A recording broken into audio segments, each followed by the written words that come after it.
sports. As the dawn of another school year approaches, officiating is an issue across the world of interscholastic athletics across the country, but more specifically our inland sports coverage area. Joining us at lunch during the gathering of Officiate California is Matt Arellano, past president of the IFOA, the Inland Football Officials Association.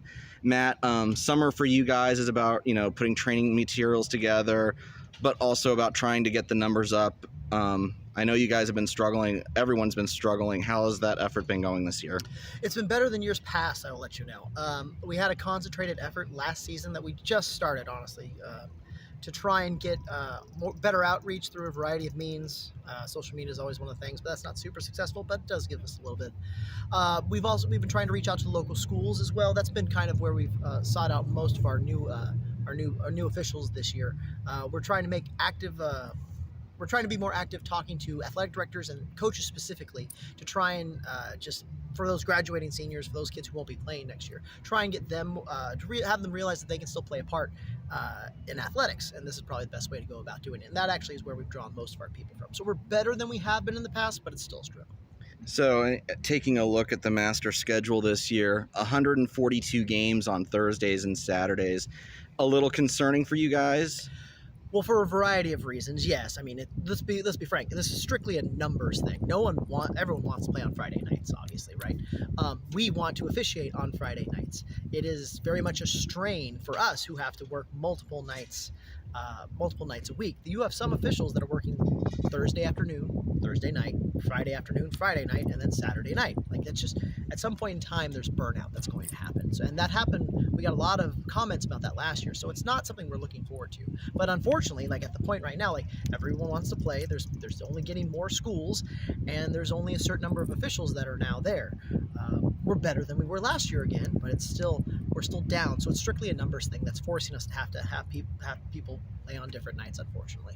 Is the addition of girls flag football in the fall another concern for the association? Having some of those bodies that work 8 and 11 man now jumping over to girls flag? Not as much as you would think. Yes, it does. It's more of a strain, but the vast majority of people that are going to be working girls flag football, they want to, for one. So they're the people that would want to work all those games anyway.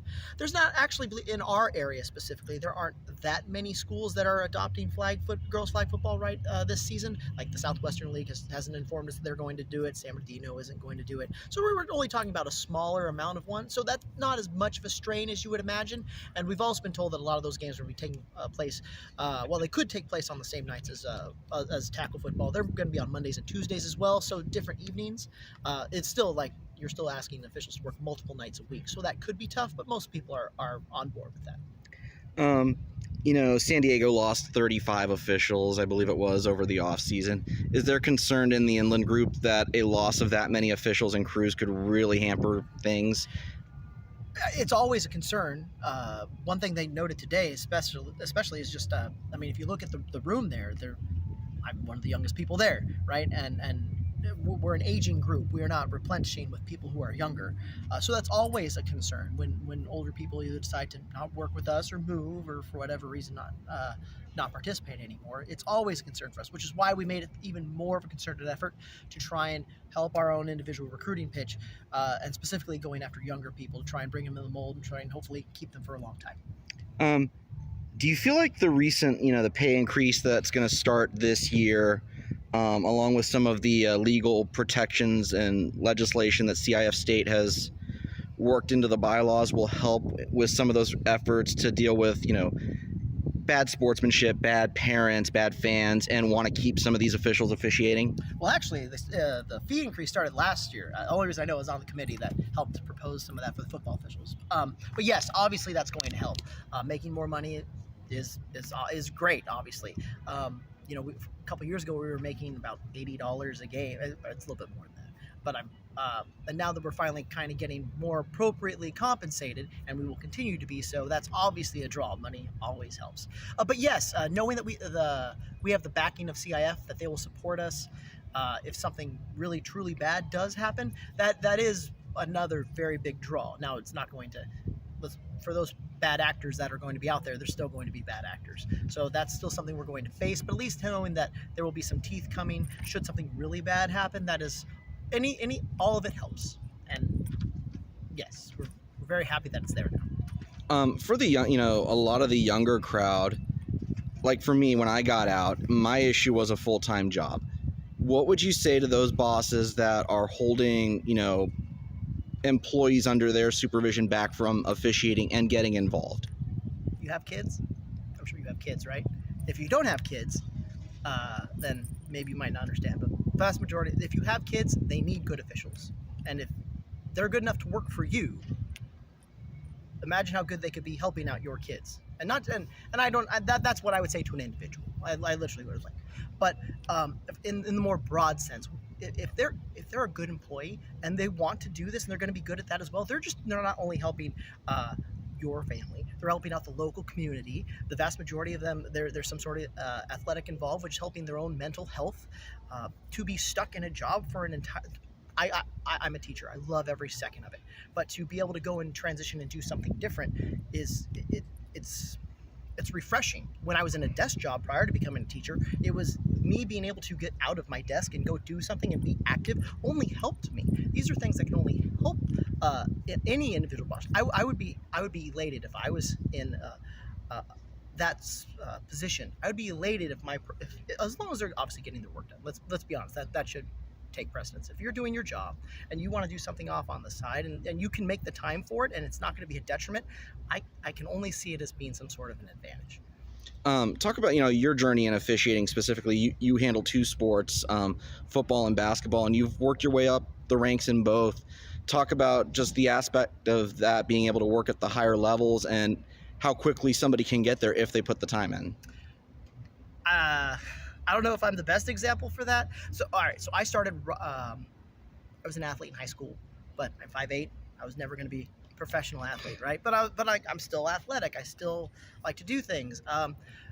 After my first year of college, my dad literally was like, hey, why don't you still like doing stuff? Why don't you go referee? He was a coach and he did officiate some on the side, so it just kind of was a natural transition.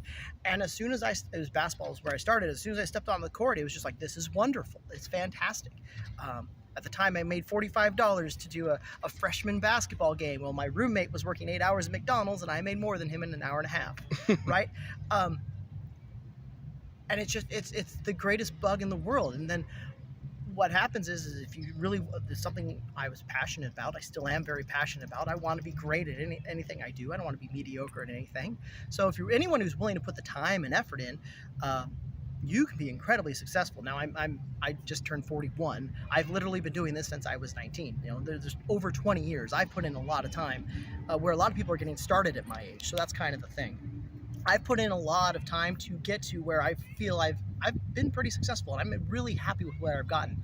But probably the hardest pill to swallow was that it didn't happen as fast as I wanted to. Like, I remember my second year, I go to a basketball camp and I'm going to get hired into college basketball, and it didn't happen. It didn't happen until a few years, actually.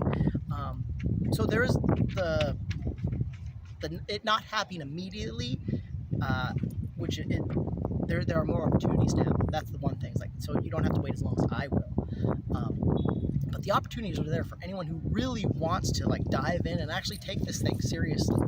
More opportunities than were there when I was around 20 years ago. In fact, they mentioned that. Carl Cheffers, was the NFL referee, was saying right now how when he was in his third year, he got his first varsity assignment, and there was an uproar. Nowadays, if you sign and pay your fees, you're probably working varsity the very first week of the season, right? So for anyone who really wants to give it a go, who really wants to who loves it and wants to dive head first, you have the world in front of you. And it's a really fun one too, I might add. Yeah, it absolutely is. I remember that from my years in volleyball. So for those folks looking to join the Inland Football Officials Association for next year, I assume it's too late for 23-24, but for 24-25, let's get those folks the information they need to get started. Well, first of all, if you want to, we still have a week if you want to come. Our clinic is next Saturday, the 6th. I forget which day it was. Now, hold on, let me check. Sorry. Next Saturday is when our actual first meeting takes place. So yes, Saturday, August 5th, you have until then to sign up. Inlandfootballofficials.com is where our website is. That's for our local association for football. There's a membership tab you can pull down. All the instructions are there, as well as contact information for anyone on the board, including myself. If anyone wants to reach out, and let's say even if you weren't in our area, obviously if you are in our area, we would love to have you. But even if you're not, we can get you in touch with the right people so that you can participate. We're not. This isn't some turf war where if you live in Ontario, we want to like that's not what we're going for. We just want people to work. This is a national thing. This is something we want everyone to. So inlandfootballofficials.com. If you want to come along, feel free to.